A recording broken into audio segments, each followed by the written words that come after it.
Hello दोस्तों, स्वागत है आपका हमारे चैनल ऑनलाइन क्लासेस 2.0 में। और मैं अभिनिका। हम लोग UPSSC पैट एग्ज़ाम के लिए हिस्ट्री की सीरीज़ लेके आए थे, जिसमें अभी तक हमने जैन धर्म के बारे में पढ़ा था और आज हम इसमें बौद्ध धर्म के बारे में पढ़ेंगे। तो स्टार्ट करते हैं हम आज के टॉपिक को। और उससे पहले अगर आपने हमारे चैनल को सब्सक्राइब ना किया हो तो हमारे चैनल को सब्सक्राइब कर लें और बेल आइकन भी ज़रूर हिट करें, ताकि आने वाले वीडियोस के सभी नोटिफिकेशन आपके पास तक पहुंच सकें। तो स्टार्ट करते हैं हम आज के टॉपिक बौद्ध धर्म को। सबसे पहले मैं आपको बता दूं कि जो बौद्ध धर्म के संस्थापक हैं वो कौन थे। गौतम बुद्ध थे। ठीक है, तो हमें ये पता होना चाहिए कि संस्थापक का नाम गौतम बुद्ध है और इन्हें ही एशिया का ज्योति कहा जाता है। मतलब लाइट ऑफ एशिया आपसे पूछ लिया जाए कि किसे कहा जाता है, एशिया की ज्योति किसे कहा जाता है, तो कहिएगा गौतम बुद्ध को कहा जाता है। अब बुद्ध के जीवन से संबंधित कुछ प्रतीक हैं, मतलब कुछ चिन्ह होते हैं ना, जैसे सिंबल्स होते हैं, वो दिए गए हैं। तो वो क्या हैं एक बार हम देख लेते हैं। जैसे इनके जन्म को कि क्या चिन्ह दिया गया है कि इनका जो जन्म हुआ उसको कमल और सांड से उसका प्रतीक दिया गया है। ठीक है, जबकि जो इनने गृह त्यागा उसका जो प्रतीक चिन्ह है वो है घोड़ा। ज्ञान की प्राप्ति जैसा आपको पता है इनने पीपल के वृक्ष के नीचे की थी। बोध वृक्ष या पीपल, ज्ञान इसलिए पीपल और बोध वृक्ष दे रखा है। वहीं निर्वाण जो है वो इनका पद चिन्ह दे रखा है। ठीक है, और मृत्यु में आपने देखा होगा जो मृत्यु होने के बाद जो भी बौद्ध धर्म से रिलेटेड लोग थे उनको स्तूपों में संजो के रखा गया है, इसलिए जो इस मृत्यु है उसका प्रतीक चिन्ह ने स्तूपों को दिया है। तो कई बार पूछ लिया जाता है कि उनके जन्म का प्रतीक चिन्ह क्या है, तो आप याद रखिएगा कमल और सांड है। वहीं गृह त्यागने का जो प्रतीक चिन्ह है वो घोड़ा है और ज्ञान का पीपल है। और निर्वाण जो मिल जाता है वो उनका पद चिन्ह है और मृत्यु का है स्तूप। ठीक है, अब देखिए सबसे पहले इसमें बता रखा है कि गौतम बुद्ध का जन्म कब हुआ। 563 ईसा पूर्व में हुआ, जो कि कपिल वस्तु के लुम्बिनी नामक स्थान पर हुआ था। तो पूछ ले कि गौतम बुद्ध का जन्म कहाँ पर हुआ, तो आप कहिएगा लुम्बिनी में हुआ। इनके पिता शुद्धोधन शाक्यगढ़ के मुखिया थे। सबसे पहले आपको मैं बताऊं कि सबसे छोटी चीज़ हमने जैसे ग्राम देखे थे, उसके बाद गढ़ देखे थे, जन देखे थे, जनपद देखे थे, फिर उसके बाद हमने एक पूरे राज्य की सी बात करी थी। तो उसी में से गढ़ छोटे छोटे मतलब परिवारों से और छोटे छोटे ग्रामों से एक गढ़ बनता था। तो उसी में से एक शाक्यगढ़ था जिसके उनके पिता जो है उसके मुखिया हुआ करते थे। इनकी माता माया देवी की मृत्यु इनके जन्म के 7वें दिन ही हो गई थी। याद रखिएगा कि इनकी जो माता है वो माया देवी हैं और उनकी मृत्यु जब गौतम बुद्ध जी का जन्म हुआ उसके 7वें दिन ही हो गई थी। इनका लालन पालन इनकी सौतेली माँ प्रजापति गौतमी ने किया था, इसलिए तो इनका जो है वो लालन पालन किसने किया है, प्रजापति गौतमी ने। इनके बचपन का नाम आप जानते होंगे सिद्धार्थ था। ओके, गौतम बुद्ध का विवाह 16 वर्ष की अवस्था में यशोधरा के साथ हुआ।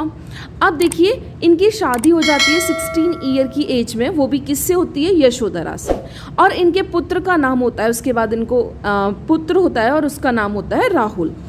सिद्धार्थ जब कपिल वस्तु की सैर पर निकले, मतलब कपिल वस्तु वही जगह जहाँ पर इनका जन्म हुआ था लुम्बिनी में, तो उन्होंने निम्न 4 दृश्यों को क्रमशः देखा।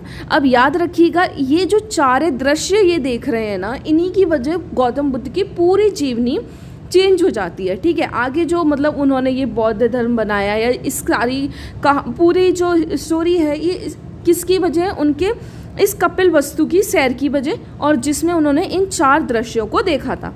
अच्छा, वो 4 दृश्यों का भी एक क्रम है, तो याद रखिएगा कभी कभी एग्जाम्स क्रम पूछते हैं, तो हो सकता है कि वो इन 4 दृश्यों का ही क्रमशः पूछ ले। तो ये देखिएगा, वो सबसे पहले चले तो उन्होंने एक बूढ़ा व्यक्ति देखा। ठीक है, फिर एक बीमार व्यक्ति देखा, देन एक शव देखा और एक सन्यासी देखा। ठीक है, उनने ये 4 लोगों को देखा था। बूढ़ा व्यक्ति वो अपनी बीमारी मतलब कि बूढ़ा हो चुका है। ठीक है, तो एक दिन सबको बूढ़ा होना है, उनने ये चीज़ फील किया। एक बीमार व्यक्ति की कोई भी बीमार हो सकता है और कितनी प्रॉब्लम हो सकती है, उनने ये भी देखा कि वो भी परेशान है। सब मतलब मर जाते हैं लोग और फिर उसके बाद भी लोग रोकते हैं, लेकिन एक सन्यासी जो जा रहा था वो बड़ा खुशी खुशी जा रहा था। ठीक है, इस तरह की चीज़ जो है सिद्धार्थ जो मतलब कि गौतम बुद्ध जी थे उन्होंने क्रमशः देखी थी। सांसारिक समस्याओं से व्यथित होकर, ये सारी क्या चीज़ हैं, देखो संसार में किसी को भी हो सकती है, तो ये जो है सांसारिक समस्याओं से व्यथित होकर सिद्धार्थ ने 29 वर्ष की अवस्था में, याद रखिएगा, गृह त्याग दिया। और मैंने अभी आपको बताया था कि गृह त्यागने का चिन्ह क्या है, प्रतीक क्या है, तो घोड़ा है। ठीक है, जिसे बौद्ध धर्म में महाविनिस्मरण कहा गया है। जो ने मतलब कि गृह त्याग गया उसको क्या कह दिया गया, महाविनिस्मरण। ठीक है, और गृह त्यागने का प्रतीक घोड़ा है। गृह त्याग करने के बाद सिद्धार्थ यानी कि बुद्ध ने वैशाली के, ठीक है, आलार कलाम में सांख्य दर्शन की शिक्षा ग्रहण करी। तो आपसे पूछ ले सिद्धार्थ जो बुद्ध हैं उन्होंने कहाँ पर, तो याद रखिएगा वैशाली के आलर कलाम में सांख्य दर्शन जो होते हैं उसकी शिक्षा ग्रहण करी। और आलर कलाम सिद्धार्थ के प्रथम गुरु बने थे। तो आपसे पूछे कि जो सिद्धार्थ के प्रथम गुरु हैं वो कौन बने थे, तो बहुत अच्छे से याद रखें, जो ये हमारे आलर कलाम जी हैं वो सिद्धार्थ के प्रथम गुरु बने थे। और साथ ही साथ इनने किसके दर्शन किए थे, मतलब किसकी शिक्षा ग्रहण करी थी, तो याद रखिएगा सांख्य दर्शन की। ओके, अब देखिए जो आलर कलाम के बाद सिद्धार्थ ने राजगीर के रुद्र करामपुत्र से शिक्षा प्राप्त करी। तो सबसे पहले जो इनने सांख्य दर्शन की जो शिक्षा ग्रहण करी वो तो हमारे आलर कलाम जी से कर ली। देन उसके बाद सिद्धार्थ ने राजगीर के ही एक थे जिनका नाम था रुद्र करामपुत्र से शिक्षा ग्रहण करी। उसके बाद जो उरुवेला में सिद्धार्थ को कौंडिन्य, बप्पा, भादिया, महानामा एवं अश्रागी नामक 5 साधक मिले। बिना अन्न जल ग्रहण किए 6 वर्ष की कठिन तपस्या के बाद 35 वर्ष की आयु में, आपको पता है कि 29 ईयर में इनने घर त्याग दिया, उसके बाद 35 वर्ष की 6 वर्ष के बाद मतलब 35 वर्ष की आयु में वैशाख की पूर्णिमा की रात निरंजना, कौन सी नदी पूछ ले, तो निरंजना नदी के किनारे पीपल वृक्ष के नीचे, मैंने कहा था इनकी शिक्षा का जो प्रतीक है वो क्या है, पीपल वृक्ष, उसी के नीचे सिद्धार्थ को ज्ञान प्राप्त हुआ था। तो इन्होंने टोटल कितने साल का, पहले याद रखिएगा, कठिन तपस्या की है तो 6 ईयर्स याद रखें। देन उसके बाद आपसे पूछ ले कब, मतलब वैशाख की पूर्णिमा है ना, और जब ये 35 वर्ष के हुए थे। और नदी का नाम पूछ लिए चाहे आपसे तो निरंजना नदी कहिएगा, और वृक्ष का नाम पूछे तो पीपल वृक्ष के नीचे सिद्धार्थ को ज्ञान की प्राप्ति हुई थी। ज्ञान प्राप्ति के बाद सिद्धार्थ बुद्ध के नाम से जाने लगे। तो पहले तो मैंने कहा उनके बचपन का नाम सिद्धार्थ था, लेकिन ये गौतम बुद्ध हम जो पहले संस्थापक कह रहे हैं वो गौतम बुद्ध बने कब, तो याद रखिएगा जब उनको ज्ञान की प्राप्ति हो गई, यानी कि 35 वर्ष की आयु में। और वह जो स्थान था वो क्या कहलाया गया, बोध गया कहलाया, क्योंकि वहाँ पर ही उनको मतलब कि इस शिक्षा ग्रहण मिली थी और मतलब एक तरीके से उनको ज्ञान की प्राप्ति हुई थी। दैट्स वाई वो स्थान बोध गया कहलाया गया। बुद्ध ने अपना प्रथम उपदेश सारनाथ में दिया। अब पूछा जाता है कि पहला उपदेश कहाँ दिया, तो याद रखें सारनाथ में दिया। ठीक है, जिसे बौद्ध ग्रंथों में क्या कहा जाता है, धर्म चक्र प्रवर्तन कहा गया है। मतलब इस धर्म चक्र से प्रवर्तन में लाने के लिए बुद्ध ने अपना प्रथम उपदेश सारनाथ में दिया गया, और उसे क्या बोला, तो ये नाम जरूर याद रखिएगा, धर्म चक्र प्रवर्तन। ओके, बुद्ध ने अपने उपदेश जनसाधारण की सभा पाली में दिए। देखिए जब भी जैन धर्म की बात आती है ना तो वहाँ पर हम प्राकृतिक भाषा की बात करते हैं, और प्राकृतिक भाषा में उनके मतलब कि ज़्यादा चीज़ें देखी गई हैं। लेकिन जब हम गौतम बुद्ध या बुद्ध से रिलेटेड जो बौद्ध धर्म है उससे रिलेटेड बात करते हैं तो ये जो है इनकी भाषा पाली भाषा रही है, और इन्होंने पहला उपदेश भी अपना पाली भाषा में दिया है। ठीक है, देन बुद्ध ने अपने उपदेश कौशल, वैशाली, कौशाम्बी व अन्य राज्यों में भी दिए। लेकिन सर्वाधिक उपदेश पूछ ले कौन से देश में दिए, तो इसे याद रखिएगा कौशल देश की राजधानी जो रही है त्रावस्ती, वहाँ दिए हैं। ओके, अब इसमें क्या दे रखा है, इनके प्रमुख अनुयायी शासक थे जैसे बिंबिसार जो कि चंद्रगुप्त मौर्य वंश से रिलेटेड है। ठीक है, वहीं प्रसेनजित व उदायन जो हुए थे वो इनके प्रसिद्ध और अनुयायी और शासक जो हैं बौद्ध धर्म के रहे हैं। बुद्ध की मृत्यु 80 वर्ष की अवस्था में हुई, मतलब लगभग 483 ईसा पूर्व में। अच्छा, कहाँ पर हुई तो याद रखिएगा, जिस तरह हमने आपको ये बताया कि इनका जन्म कहाँ हुआ, उसी तरह कुशीनारा में इनकी मृत्यु हो गई थी, जिसे महापरिनिर्वाण कहा जाता है। ठीक है, क्या कहा जाता है? महापरिनिर्वाण कहा गया है। मल्लों ने अत्यंत सम्मान पूर्वक बुद्ध का अंत्येष्टि संस्कार किया था। एक अनुश्रुति के अनुसार मृत्यु के बाद बुद्ध के शरीर के अवशेषों को 8 भागों में बांटकर उनको 8 स्तूपों का निर्माण कराया था। तो आपसे पूछ ले कितने भागों में बांटकर, तो याद रखिएगा 8 भाग। और फिर कितने स्तूप बनेंगे? 8 स्तूप अलग अलग। बुद्ध ने के जन्म एवं मृत्यु की तिथि को चीनी परंपरा के कैंटोन अभिलेख के आधार पर निश्चित किया गया है। मतलब जो हम बुद्ध के जन्म और मृत्यु की बात करते हैं, ऐसा हम किसके आधार पर करते हैं? तो चीनी परंपरा के एक कैंटोन अभिलेख है उसके आधार पर करते हैं।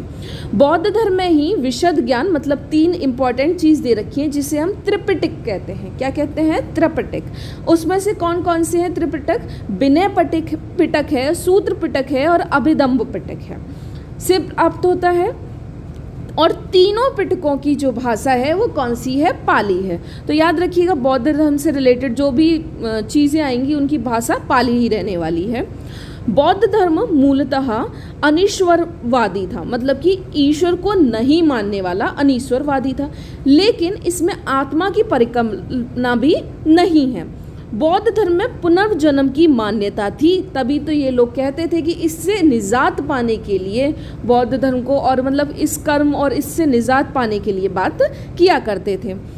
त्रष्टा को क्षीण हो जाने की अवस्था को ही बुद्ध में निर्वाण कहा जाता है। मतलब निर्वाण उस चीज़ को कहा जाता है जब आपकी इच्छाएं खत्म हो जाएंगी। ठीक है, और उसको, इसका मतलब आपने क्या हासिल कर लिया? निर्वाण हासिल कर लिया है। अब देखिए उसके बाद विश्व दुखों से भरा है। इनका मानना क्या था कि जो विश्व है वो दुखों से भरा है। जो सिद्धार्थ है उनका सिद्धांत था, मतलब बुद्ध जो थे हमारे, उनका सिद्धांत था उपनिषद से लिया गया था, जो कि बुद्ध के अनुयायी 2 भागों में बाद में विभाजित हुए थे। ठीक है, जिसमें से भिक्षुक, बौद्ध धर्म से प्रचार के लिए जिन्होंने संन्यास ग्रहण कर लिया उसे भिक्षुक कहा गया। जब उपासक कौन थे? जो लोग गृहस्थ जीवन व्यतीत करते थे लेकिन वो बौद्ध धर्म अपनाने वालों के उपासक कहा गया। ठीक है, उन्होंने बौद्ध धर्म अपना लिया लेकिन वो गृहस्थ जीवन है, और जिन्होंने अपना घर त्याग दिया, संन्यास ग्रहण कर लिया, उनको बौद्ध धर्म में भिक्षुक कहा गया। वहीं बौद्ध संघ में सम्मिलित होने के लिए न्यूनतम आयु सीमा भी तय की गई थी। अब आपसे पूछ ली जाए कि वो न्यूनतम आयु सीमा कितनी तय की गई, तो याद रखिएगा 15 वर्ष की गई थी। बौद्ध संघ में प्रविष्ट होने के लिए उपसंपदा कहा जाता था। वहीं बौद्ध जो धर्म था उसके 3 रत्न हैं, बुद्ध, धम्म और संघ। ये तीनों याद रखिएगा। 3 रत्न क्या कहे गए हैं? तो बुद्ध है, धम्म है और साथ ही साथ संघ है। अब नेक्स्ट वीडियो में हम इसमें बौद्ध सभाओं के बारे में पढ़ेंगे। और आज का आपको अगर हमारा वीडियो पसंद आया हो तो please like, share and comment करें। Thank you so much.